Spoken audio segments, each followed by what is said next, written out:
Being a Muslim non వేసిన మాటలు నాకు ఎలా అనిపించాయి. నాన్ వేషన ఆడవాళ్ళందరినీ ఇప్పుకొని తిరగమంటుండు. నాకు అసలు అర్థం కావట్లే. అసలు వాడెవడు ఇవన్నీ చెప్పడానికి? ఇప్పుడు శివాజీ గారు నిండు వస్త్రాలు వేసుకోండి అమ్మా అని అందరినీ అన్నప్పుడు నువ్వెవడరా అని శివాజీని అన్నాడు. మరి ఈ రోజున నాన్ వేషన ఇప్పుకొని తిరగమంటుండు. మరి ఇవి అన్ని చెప్పడానికి వాడెవడు అసలు?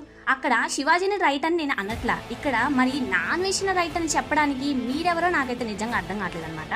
సో నాకు అక్కడ అంత హట్టింగ్ అనిపించేలా, కానీ మన డివోషనల్స్ని, మన సీతమ్మ వారిని ఎవరైనా సరే సీత లాంటి భార్య రావాలని ఎవరన్నా కోరుకుంటారు, అది మీకు కూడా తెలిసిందే. కానీ సీతమ్మ వారిని అట్లా మాట్లాడడం నిజంగా నాకైతే చాలా చాలా నీచంగా మాట్లాడాడు.